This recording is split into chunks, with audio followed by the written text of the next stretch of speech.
Արժույթի միջազգային հիմնադրամն ավարտել է Հայաստանի տնտեսական ցուցանիշների հերթական թվով 4-րդ ստուգումն ու մեր երկրի համար բացել $50 միլիոն ավելի գումարի ֆինանսավորում։ Հողը հետ ճգնաժամային փուլում հաստատված երկարաձգվող վարկավորման ծրագրի բաղադրիչն է։ Գումարի հետ միասին միջազգային տնտեսագետները մեր ֆինանսիստներին խորհուրդ են տալիս, թեպետ երկրի միջնաժամկետ զարգացման հեռանկարը դրական է, պետք է ուշադիր լինել Ռուսաստանից եւ Եվրոպայից եկող տնտեսական ռիսկերին, ապահովել համախառն ներքին արդյունքի որքան կարելի է բարձր եւ գնաճի հնարավորինս ցածր մակարդակ։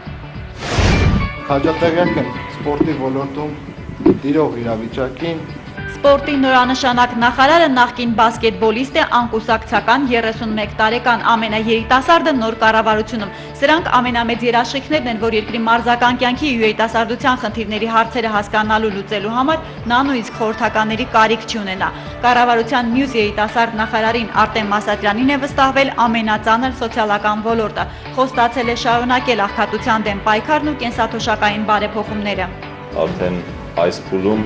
մեր քաղաքացիները զգան այն փոփոխությունները, որոնք նախաձեռնել ենք։ Աղետի գոտում սկսած աշխատանքը ավարտին հասցնելու նպատակով գործադիրում լրացուցիչ պորտֆել է վստահվել օրինաց երկրին Սամվել Թադևոսյանը համակարգելու է քաղաքաշինության բնագավառը։ Դրանց խնդիրները ամբողջական իրականացրել, առավել արդյունավետ եւ թափանցիկ։ Նորանշանակ նախարարների ներկայացմանը նախկիններից չի մասնակցել միայն Հարություն Քուշքյանը, դա սակայն Դերենիկ Դումանյանին չի կաշկանդել, որ մարդկանց խոստանամ մատչելի դարձնել բուժօգնությունը։ Մարդ չվախենա հիվանդանալուց, ամենակարևորը, որ ինքը երաշխավորված լինի համապատասխան բժշկական օգնություն ստանալու։ Գործադիր իշխանության 5-րդ նոր պորտֆելը տրանսպորտի եւ կապի ոլորտի ղեկավարումը ՀՀԿ-ն վստահել է Երևանի նախկին քաղաքապետ Գագիկ Բեգլարյանին։ Կարգավորացնեմ բոլոր վստահությունները։ 2012 թվականի համար կառավարության գործունեությունից առաջնային ակնկալիքը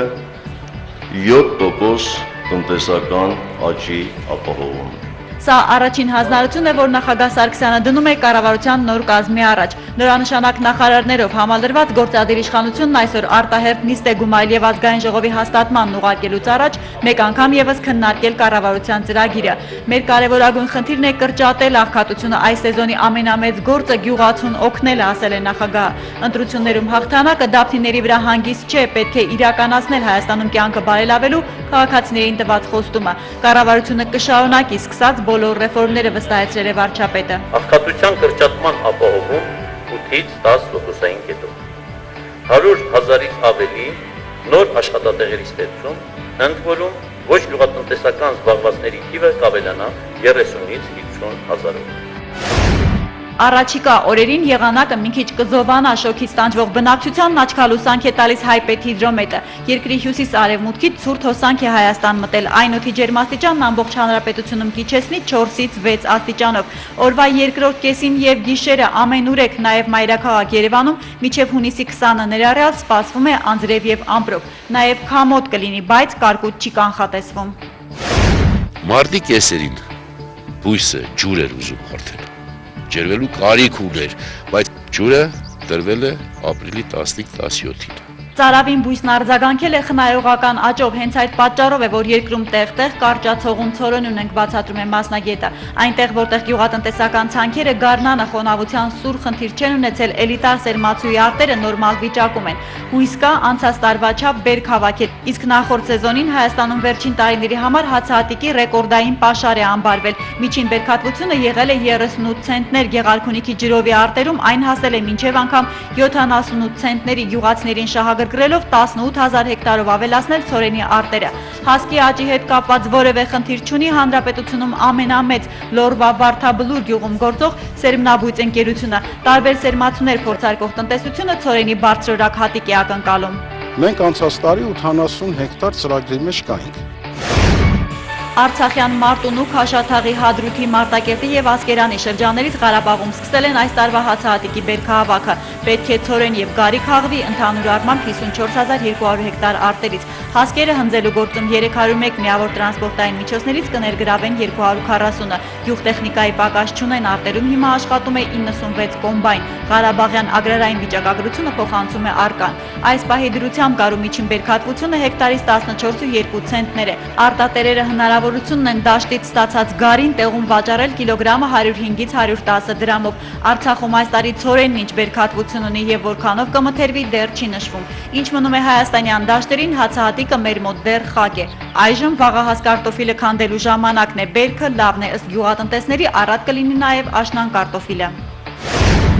Անշարժ գույքի գները Հայաստանում տևական էժանացումից հետո հնարավոր է առաջիկայում բարձրանան։ Այս կանխատեսումը ոչ թե տնտեսագետներինն է, այլ քաղաքագետ Ալեքսանդր Իսկանդարյանին է։ Իր պնդումը նա հիմնավորում է Սիրիայում ստեղծված պատերազմական իրավիճակով, որի մի փոքր է սրվելու դեպքում մերձավոր արևելքում ապրող հայերն էլ ավելի մեծ թափով են գալու Հայաստան բնակության։ Արդեն իսկ մարդկանց ներհոսքի աճ է նկատվում։ 2010-ին Սիրիայի 400 քաղաքացի Հայաստանի քաղաքացիություն է խնդրել, 2011-ին այդ թիվը հասել է 3000-ի և 2012-ի առաջին 4 ամիսներին արդեն իսկ 1500 մարդ է դիմել քաղաքացիություն ստանալու համար։ Ուզում եմ տեսնեմ զորամաս, որ ոնց են զինվորները աշխատում ու ուժեղանում։ Սփյուռքահայ տղաներին ամենահետաքրքրող թեման հայկական բանակային կյանքն է։ Աղջիկների նախասիրությունները բազմազան են։ Մեկն ուզում է հայերեն լավ խոսել սովորել, մյուսը տարբեր երկրներում ապրող հայազգի տարիքակիցների հետ ընկերական ամուր կապեր հաստատել։ Երրորդները տեսնել Հայաստանի եկեղեցիներն ու պատմական կոթողները։ Նրանք Արիտուն ծրագրի երկրորդ փուլի երեխաներն են։ Երևան են եկել Ռուսաստանից, Ուկրաինայից եւ Վրաստանից։ Մինչև էքսկուրսիաների, դասընթացների եւ ճամբարային կյանքի սկիզբը բոլոր 100 երիտասարդներն էլ կապրեն հայաստանյան կենցաղին կծանոթանան հյուրընկալ ընտանիքներում։ Ես ուզում եմ ձեր անունից, մեր անունից, կառավարության բոլոր գերատեսչությունների անունից շնորհակալություն հայտնել մեր հյուրընկալ ընտանիքներին։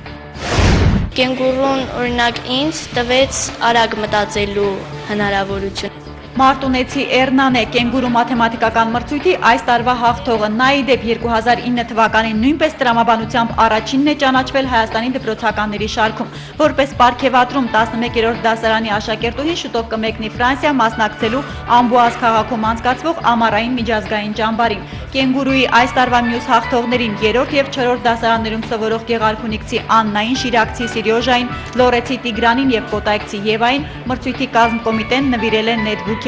Աշխարհի 50 երկրներում մոտ 6 միլիոն դպրոցականների մասնակցությամբ անցկացվող այս խաղ մրցույթը մեր երկրում բացահայտել է ճշգրիտ եւ արագ մտածողությունն ավելի շատ բնորոշ է գյուղաբնակ երեխաներին։ Այս տարվա բոլոր հաղթողները մարզերից են եւ երկրորդ բացահայտումը դպրոցներ կան փորձել են բարձր արդյունք ցույց տալ երեխաների արտադրության հաշվին։ Երբ որ ասում ես չի կարելի արտադրել, ասում եմ բա ոնց մի գյուղ ենք իրար չօգնենք, բա ոնց տնօրենի թորն է, բա եթե իրան չօգնենք ոնց կլինի։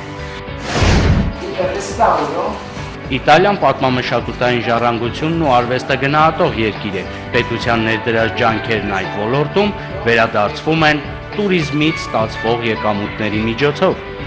Իտալացիներն առաջիկայում Հայաստանին էլ կօգնեն պատմական հուշարձանների գրավչությունը բարձրացնելով ավելացնել զբոսաշրջային հոսքերը։ Վստահեցնում են, որպեսզի պատմական կոթողներն ու մշակութային հուշարձանները օտարերկրացիների աչքին անխնամ խամրած չերևան, անհրաժեշտ է դրանք ժամանակ առ ժամանակ ենթարկել ռեստավրացիայի։ Այդ գործի գիտակներ համարվող Միլանի պոլիտեխնիկի դասախոսները շուտով մեր հնագետների ու որմնանկարներ վերականգնող մասնագետների համար վերապատրաստման դասընթացներ կանցկացնեն։ Պարապմունքների տեսական հատվածը լինելու է ճարտարապետաշինարական համալսարանում եւ Էրեբունի արգելոց թանգարանում, գործնականը Արուճի պեղումնավայրում եւ Գյումրիում։ Հայաստանի Հանրապետության համար սա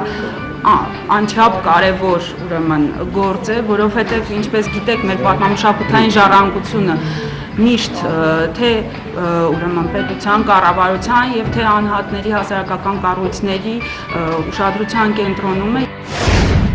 Հանգստյան օրերը հանրապետությունում հրդեհաշատ են եղել, տարածքն այրվում է, ահազանգով արտակարգ իրավիճակների խմբերը միայն շաբաթ կիրակի օրերին գրանցել են 20-ից ավելի կանչ։ Բանն այն է, որ ամառվա շոգ այս օրերին աշխատանքային շաբաթվա լարվածությունը բնակչությունը փորձում է թոթափել դաշտային փոքրիկ խնջույքներ կազմակերպելով։ Հետո պարզվում է կամ խորովածի կրակը լավ չեն մարել կամ այրվող ծխախոտ են շպրտել արդեն չորացած խոտերի մեջ։ Հիմնականում հենց նման պատճառներով են բռնկվում այս սեզոնի հրդեհները։ Մարդկանց մասնագետները խորհուրդ են տալիս բնության գրկում անցկացվող պիկնիկների ավարտին ժամանցի վայրից հեռանալիս ուշադիր լինել։ Կրակը նույնիսկ թեթև ծխալով չթողնել, քամին կարող է դա վերածել անտառային թեժ հրդեհի։ Այս տարի արդեն Հայաստանում այրվել է 186 հեկտար ծառածածկ տարածք։ Չոր կլիմայի, բարդ ռելիեֆի եւ գյուղատնտեսական աշխատանքների պատճառով այժմ ամենահրդեհավտանգը Սյունիքի եւ Լոռու մարզերն են։